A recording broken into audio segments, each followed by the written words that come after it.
आम्ही तिन्ही जगाचा, आई विना भिकारी असं म्हणतात.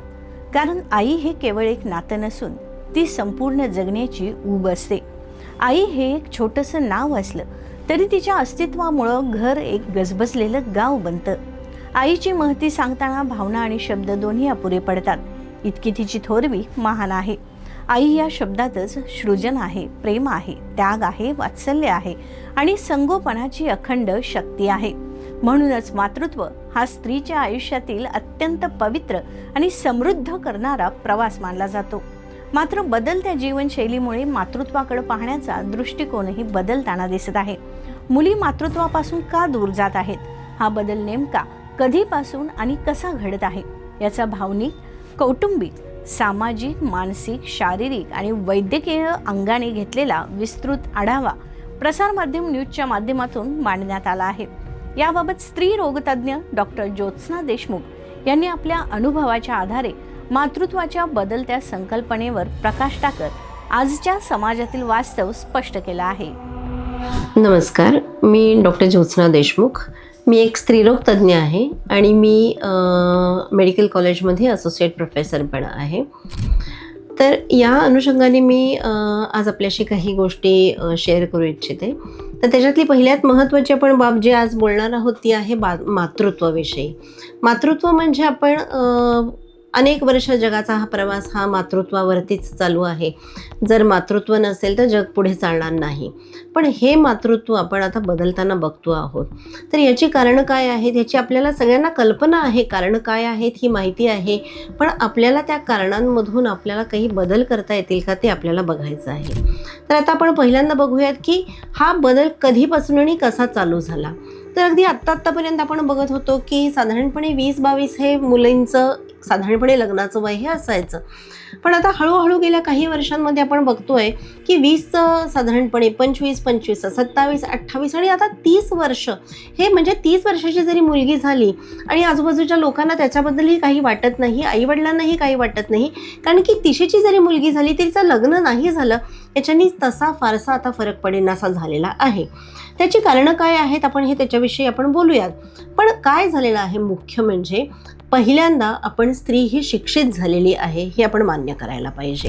पण जेव्हा स्त्री ही शिकवली जेव्हा आपण सांगतो की मुलींनो तुम्ही शिका, पण जेव्हा मुलींना आपण शिकवतो त्या शिकलेल्या मुलीबरोबर कसं समाजाने वागायचं किंवा डील कसं करायचं हे आपण समाजाला शिकवलेलं नाही आहे. त्यामुळे आपण फक्त मुलगी शिकवली पण त्याबरोबर त्या मुलीबरोबर वागणारा जो मुलगा आहे त्या मुलीला आपण शिकवलं का? तर हे बदलतं मातृत्व म्हणजे काय आहे? तर स्त्रिया जेव्हा शिकल्या, जेव्हा त्यांना आईवडिलांनी शिक्षण देऊन त्यांना स्वतःच्या पायावरती उभं केलं, त्यांना मोठी मोठी स्वप्न दाखवली की ही स्वप्न तू पूर्ण करायची आहेस आणि जेव्हा ती स्वप्न पूर्ण करण्याच्यासाठी ती मुलगी घराच्या बाहेर पडते त्यावेळेला आपण पुन्हा तिच्या पायामध्ये बेड्या घालतो. पण या बेड्या म्हणजे मातृत्वाच्या बेड्या आहेत असं आपण म्हणायचं का? मातृत्व याला आपण जर बेडी म्हटलं तर इथेच सगळं आपलं गणित बदलत आहे. पहिली गोष्ट आपण मातृत्वाला बेडी न म्हणता आपण ही एक आपल्या शरीराची, समाजाची आणि ह्या मनुष्य जातीची, मॅनकाइंडची ही एक गरज आहे हे आपण समजायला पाहिजे. हा निसर्गाने केलेला हा बदल आहे. एक पुरुष आहे आणि एक स्त्री आहे.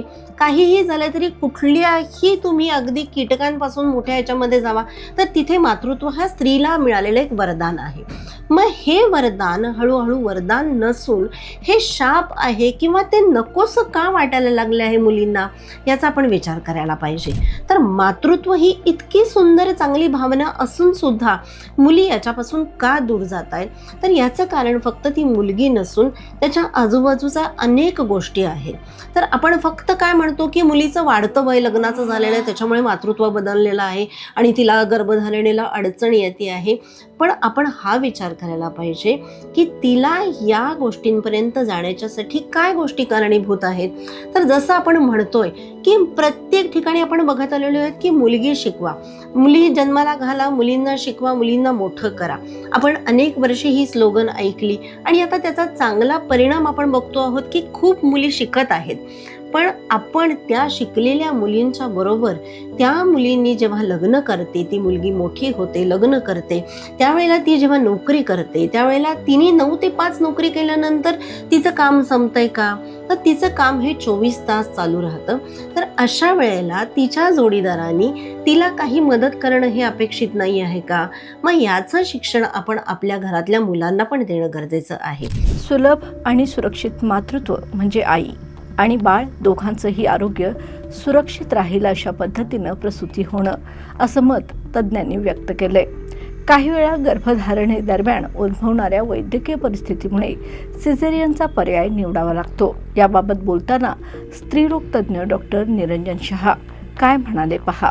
आजकाल नवीन डेफिनेशन काय झालेली आहे सुलभ प्रसूतीची? सुखरूप आई, सुखरूप बाळ, सुखरूप हॉस्पिटल आणि सुखरूप डॉक्टर. मग मार्ग कोणताही असेल, तो नैसर्गिक असेल किंवा सिझेरियन असेल. त्यामुळे हा सगळा प्रश्न असा चालतच राहणार आहे. प्रश्न परत असा येतो की प्रत्येकाला माझं तेवढं व्यवस्थित झालं पाहिजे असं वाटतं.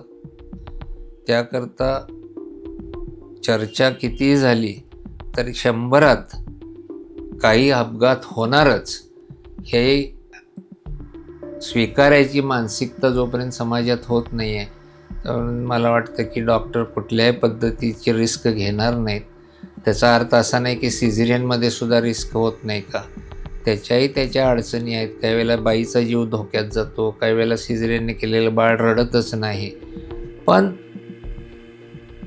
प्रसंग तुलनात्मक बघितला तर 16 तास थांबून मग सिझेरियन का केलं, आधीच करता येत नव्हतं का, आत्ता कसला निर्णय घेताय, ह्या सगळ्या असल्या प्रश्नांची उत्तरं देण्याचा आजकालची नवीन पिढी टाळायच्याच हेतुपुरस्पर प्रयत्न करते. आणि याला परत स्वतःच्या असणाऱ्या इस्पितळाला शारीरिक, मानसिक, आर्थिक धोका टाळावा.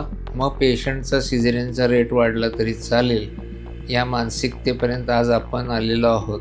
तर एकंदरीत रुग्णांना मग आपल्या बाबतीतला निर्णय घ्यावा आणि आपण सक्षम आहोत का प्रसूती करता नैसर्गिक मार्गानं, आणि असू तर त्यातले धोके पत्करायला मी तयार आहे. याची जर दोन्हीची सांगड असेल तर डॉक्टरसुद्धा तुमच्याबरोबर उभे राहून तुम्हाला मदत करतील. शिक्षण, नोकरी, कामाचे वाढते शेड्यूल, खाण्यापिण्याच्या बदललेल्या सवयी आणि बदललेले राहणीमान यांचा आजच्या महिलांच्या आयुष्यात मोठा परिणाम होत आहे. निसर्ग बदललेल्या स्त्रियांच्या जीवनशैलीत मोठे बदल झालेले आहेत, असे मत स्त्रीरोग तज्ज्ञ डॉक्टर निरुपमा सखदेव यांनी व्यक्त केले. डॉक्टर सखदेव यांच्या मते आजच्या काळात शिक्षण आणि करिअरला प्राधान्य देताना महिलांचे जीवन अधिक धावपळीचे झाले आहे. अनियमित दिनक्रम, ताणतणाव, बदललेला आहार आणि उशिरा होणारे विवाह यामुळे वंध्यत्वाच्या समस्या वाढताना दिसत आहेत. नमस्कार. सर्वप्रथम मी प्रसार माध्यम आणि मला या विषयावर बोलायला संधी दिली म्हणून मी आभार मानते. मातृत्व हा आमच्या रोजच्या व्यवहारातला अत्यंत महत्त्वाचा विषय आहे. मातृत्व हे नेहमीच स्त्रीच्या आयुष्यातलं महत्त्वाचं स्थित्यंतर राहिलं आहे. त्यात आता महत्त्वाचा बदल असा झाला आहे की स्त्रीला शिक्षणाची दारं खुली झाली आहेत. वेगवेगळ्या ठिकाणी वेगवेगळ्या संधी तिला उपलब्ध आहेत. आणि त्याहून महत्त्वाचं म्हणजे काय, अर्थार्जनाची संधी तिला उपलब्ध झाल्यामुळे ती स्वतःच्या घरातनं बाहेर पडली आहे, घरापासून दूर राहू लागली आहे.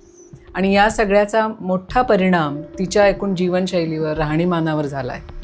काही गोष्टी अपरिहार्य आहेत आणि काही गोष्टीमध्ये आपण 100% बदल करू शकतो. म्हणजे शिकलो आणि शहाणे झालो तरी प्रत्येक गोष्ट सुधारली आहे म्हणून स्वीकारलीच पाहिजे असं नसतं. काही चांगल्या गोष्टी पण आपल्या हातातनं विनाकारण निसटून चालल्यात, त्याच्याकडे आपण लक्ष देण्याची गरज आहे. तर शिक्षणाच्या संधीमुळे ती घरापासून दूर राहिल्यामुळे सगळ्यात महत्त्वाची गोष्ट काय झाली आहे तर तिच्या आहारात बदल झाला आहे. आपण अजूनही म्हणतो की घरचं जे शिजलेलं अन्न असतं ते सगळ्यात जास्त निरोगी आणि हेल्दी असतं. तर तो सगळ्यात जीवनशैलीतला महत्त्वाचा बदल झाला आहे.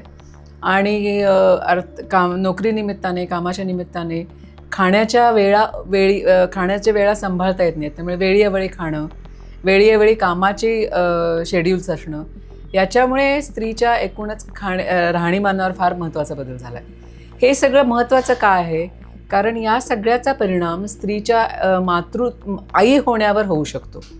महत्त्वाचं कसं झालं की निसर्ग काही इतक्या पटकन बदलला नाही. आपण हा जो सगळा बदल बघतोय या आत्ताच्या एक 25-30 वर्षातला आहे. निसर्गाच्या दृष्टीने अजूनही स्त्रीचं मातृत्वाच्या दृष्टीने योग्य जैविक वय हे 23 ते 25 वर्षाचं आहे. पण आता जर का तुम्ही बघाल तर आपल्या घरातल्या समाजातल्या मुली, शिकून शहाण्या झालेल्या मुलींचं लग्नाचं वय सहज 28-29 होऊन गेलं आहे.